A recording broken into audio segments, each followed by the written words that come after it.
Last class में magnetic field due to current carrying element के वजह से हमने ढेर सारे न्यूमेरिकल्स किए थे। आज की क्लास में जो हम लोग पढ़ेंगे वो पहला टॉपिक पढ़ेंगे magnetic force on A current carrying element and the second topic होगा कि force between two current carrying conductor. तो जो magnetic force on A current carrying element की जो बात की जा रही है, तो इससे पहले हम लोग चार्ज पार्टिकल पे मैग्नेटिक फील्ड कितना फोर्स लगाता है ये डिस्कस किए थे कि अगर Q चार्ज पार्टिकल है उसको v वेलोसिटी से b मैग्नेटिक फील्ड में थ्रो कर रहे थे तो मैग्नेटिक फील्ड चार्ज पार्टिकल पे मैग्नेटिक फोर्स लगा रहा था। इट मीन्स कि कहना ये था कि magnetic field always moving charge particle पे फोर्स लगाता है एक्सेप्ट जब उसे पैरेलल थ्रो किया जाए। बाकी हर एक कंडीशन में magnetic field moving charge particle पे फोर्स लगाता है।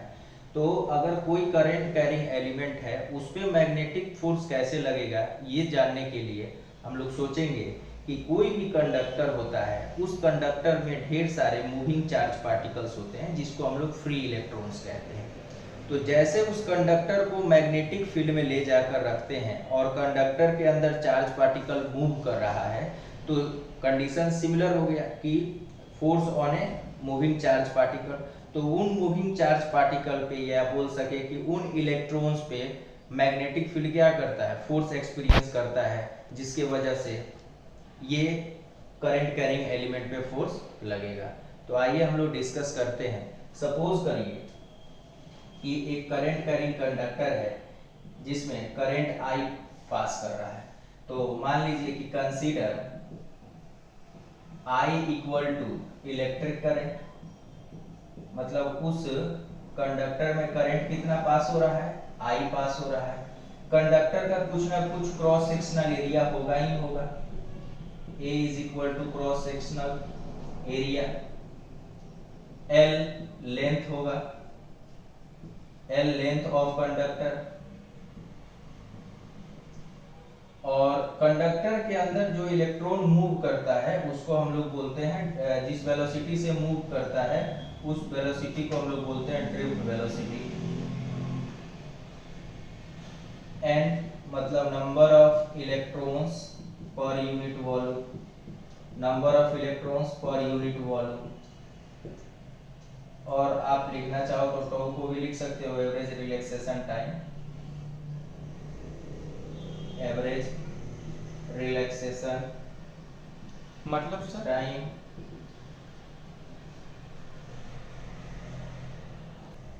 तो लास्ट क्लास में हमने एक चीज पढ़ा था, force on a moving charge particle. तो हमारा आया था Q V साइन थीटा, और E जो है वो मैग्नीट्यूड ऑफ इलेक्ट्रॉन है, मैग्नीट्यूड ऑफ इलेक्ट्रॉन है, यानी यहाँ पे चार्ज को इलेक्ट्रॉन से कंपेयर करेंगे तो E V साइन थीटा। अब अगर मैं बोलूं कि इस कंडक्टर में टोटल नंबर ऑफ इलेक्ट्रॉन्स कितने होंगे तो वो अगर मैं बात करूं तो वो हो जाएगा NaL, बिकॉज ये जो N होता है ये number of electrons per unit volume का होता है, यानी कि यूनिट वॉल्यूम का इलेक्ट्रॉन होता है। तो टोटल वॉल्यूम से मल्टीप्लाई कर देंगे तो हमें वो रिजल्ट मिल जाएगा। तो NaL EV साइन थीटा। अब मैं अगर बात करूं कि इनको, ये v क्या है, ड्रिफ्ट वेलोसिटी से डिनोट किया जा सकता है, तो NaVdE एक साथ कर लिए, और ये LV साइन थीटा। तो चैप्टर थर्ड में हम लोगों ने पढ़ा है relation between electric current and drift velocity, जो होता है I is equal to NaVdE। ये रिलेशन थर्ड चैप्टर में पढ़ा हुआ है, relation between electric current and drift velocity. तो इसके जगह पे ये वाली वैल्यू हम लोग पुट कर देते हैं। तो F इज इक्वल टू क्या हो जाएगा, ILB sine theta. F is equal to ILB sine theta, या वेक्टर फॉर्म में लिखना होगा तो I को बाहर कर लेंगे और L क्रॉस B इजीली लिखा जा सकता है। क्यों? क्योंकि पढ़ा हुआ है A क्रॉस B जो होता है वो होता है AB साइन थीटा। तो अगर AB साइन थीटा दिया हुआ है तो उसको इजीली A क्रॉस B भी लिखा जा सकता है। या आप मैग्नीट्यूड की बात करें तो I L B sine theta. अगर आपसे पूछ दिया गया कि फोर्स पर यूनिट लेंथ कितना होगा, फोर्स पर यूनिट लेंथ यानी कि एल से डिवाइड कर देंगे तो वो होता है I B B sine theta.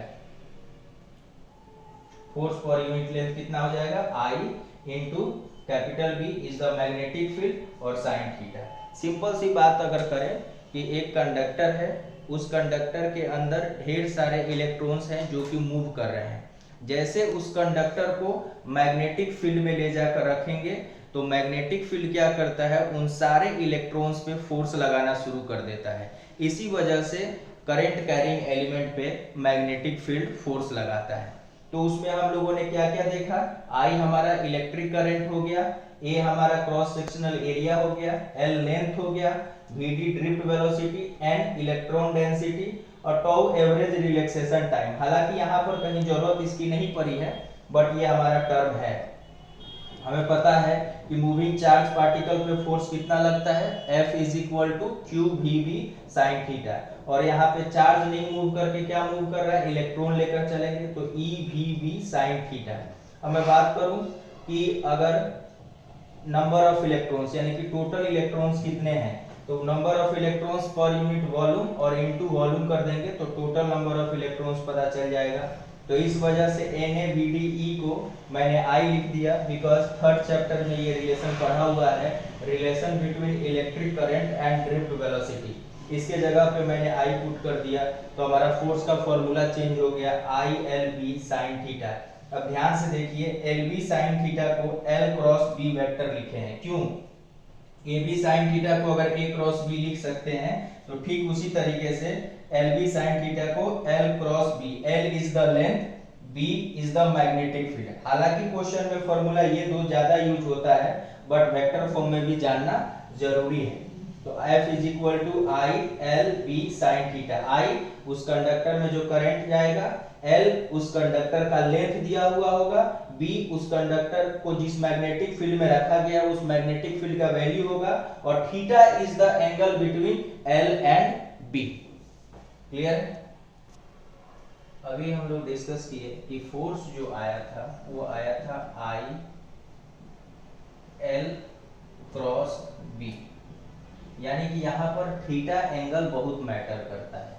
तो थीटा जो या F इज इक्वल टू आया I L B sine theta, तो ये जो थीटा होता है, where theta is the angle between length of the wire and direction of magnetic field। यानी कि जो थीटा है वो एंगल है length of the wire and direction of magnetic field. यानी कि इनफैक्ट ये बोला जाए तो ये इसमें निकल कर आएगा कि वायर को मैग्नेटिक फील्ड से कितना एंगल बना के रखा गया है, वायर को मैग्नेटिक फील्ड से कितना एंगल बनाकर रखा गया है, ये डिस्कशन इसमें है कि theta is the angle between direction of magnetic field and the length of the wire. तो अच्छा, एक बात ध्यान से सुनना इसमें ये है कि जैसे कि सपोज करिए कि थीटा का वैल्यू 0 डिग्री हो गया या 180 डिग्री हो गया। थीटा का वैल्यू या तो 0 डिग्री हो गया, नहीं तो 180 डिग्री हो गया। तो इस केस में फोर्स क्या हो जाएगा, 0 हो जाएगा। क्यों? क्योंकि साइन 0 या साइन 180 दोनों का वैल्यू कितना होता है, 0 होता है। तो इस केस में हमारा फोर्स मिनिमम होगा, इस केस में फोर्स हमारा क्या होगा, मिनिमम होगा। तो क्या लिखेंगे, if the wire is placed parallel to the direction of magnetic field, then magnetic field does not experience any force on a current carrying element। मतलब ये है कि अगर किसी वायर को मैग्नेटिक फील्ड के पैरेलल प्लेस कर दिया गया, अगर किसी वायर को मैग्नेटिक फील्ड के पैरेलल प्लेस कर दिया गया तो उस केस में magnetic field current carrying element पे फोर्स नहीं लगाएगा। रीजन क्या है? क्योंकि उस केस में एंगल जो होगा या तो 0 डिग्री हो जाएगा नहीं तो 180 डिग्री हो जाएगा। तो साइन 0 का वैल्यू भी 0 होता है और साइन 180 का वैल्यू भी क्या होता है? 0 होता है। तो इस फॉर्मूला में जब 0 पुट करेंगे तो हमारा फोर्स क्या आ जाएगा? 0 आ जाएगा, जो कि मिनिमम है। यानी कि अगर मैं बोलूं कि if the wire is placed parallel to the direction of magnetic field then magnetic field does not experience any force on a current carrying element। ये आपका केस 1 है। जब एंगल 0 डिग्री हो जाए या 180 डिग्री हो जाए उस केस में मैग्नेटिक फील्ड किसी भी करंट कैरिंग एलिमेंट पे फोर्स नहीं लगाता है। केस 2 क्या है कि if wire is placed perpendicular to the direction of magnetic field then magnetic field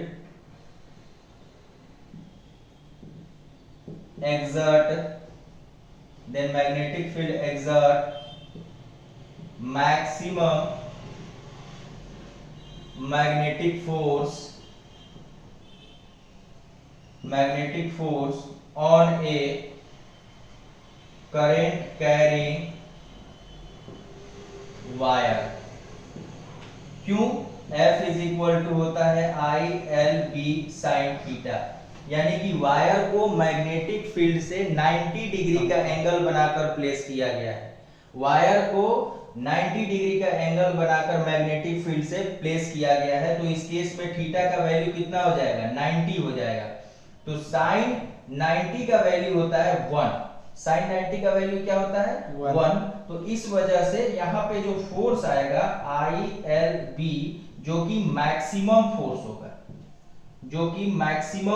होगा, इसमें एक छोटा सा बात ये कंसीडर किया जाता है, जैसे केस 3 करके डिस्कस कर लेते हैं। क्या कि इफ वायर इज कर्व्ड, यानी कि अभी तो वायर स्ट्रेट था जिसका लेंथ पता था, लेकिन क्या कर दिया गया कि वायर को कर्व बना दिया गया। तो वायर अगर कर्व है तो उस केस में जो लेंथ हम लोग कंसीडर करते हैं वो शॉर्टेस्ट लेंथ कंसीडर करेंगे। शॉर्टेस्ट लेंथ, जैसे अगर एक वायर सेमी सर्कल के फॉर्म में है तो इसका लेंथ ये कंसीडर होगा, डायमीटर इसका, मतलब कि लेंथ जो कंसीडर होगा वो शॉर्टेस्ट लेंथ इसका डायमीटर होगा। अगर कोई वायर कर्व के फॉर्म में दिया हुआ है तो उसमें जो लेंथ कंसीडर करते हैं, ये लेंथ जो कंसीडर करते हैं वो शॉर्टेस्ट लेंथ कंसीडर करते हैं। इसीलिए डायमीटर सर, ये अगर सेमी सर्कल है तो डायमीटर। इसीलिए जैसे मान लीजिए कि एक लूप है, ये स्क्वायर लूप है, तो इसका शॉर्टेस्ट लेंथ कितना हो जाएगा? 0, क्योंकि जहां से चलना शुरू किए वहीं पर पहुंच गए। तो इनिशियल और फाइनल के बीच का डिफरेंस कितना हो गया? 0 हो गया। तो उस केस में शॉर्टेस्ट लेंथ क्या हो गया?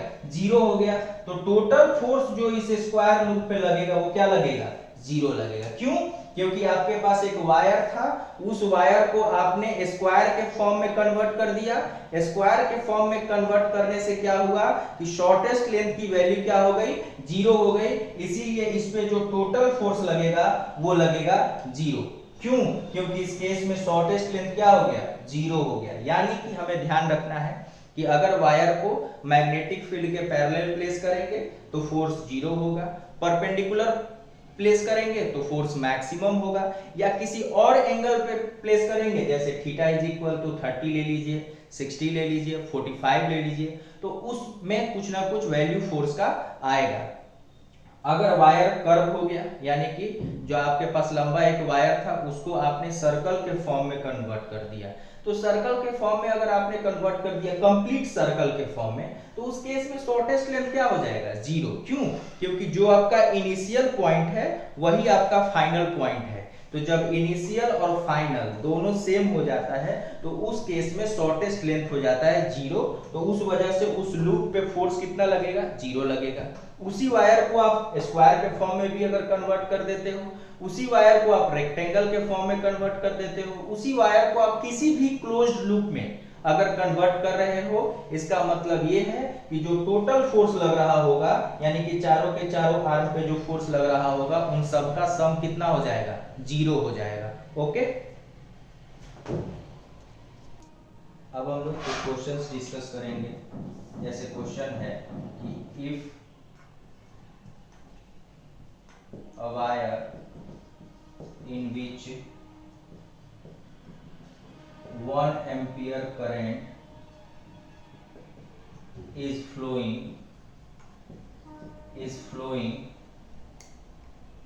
in 0.1 meter long wire, 0.1 meter wire in uniform magnetic field of 0.5 Tesla, find the force if wire makes an angle of, first part में 0 डिग्री, सेकेंड पार्ट में 30 डिग्री, थर्ड पार्ट में 45 degree, fourth part में 60 degree, fifth part में 90 degree and sixth part में 180 degree with the direction of magnetic field। मतलब एक wire है जिसमें 0.1 एम्पियर जिसमें 1 एम्पियर करंट पास कर रहा है। वायर का लेंथ दिया हुआ है 0.1 मीटर, मैग्नेटिक फील्ड का वैल्यू दिया हुआ है 0.5 टेस्ला। यानी कि आपको फोर्स बताना है जब वायर इतना सारा एंगल बनाएगा। तो 1 बाई 1 हम लोग करेंगे इसके बारे में डिस्कस। जैसे मान लीजिए कि पहला है कि theta is equal to 0 degree, तो फोर्स का फॉर्मूला क्या है? ILB sine theta. मैंने बताया है कि अगर थीटा का वैल्यू कितना हो गया? 0 डिग्री, तो उस केस में फोर्स क्या हो जाता है? 0 हो जाता है। क्यों?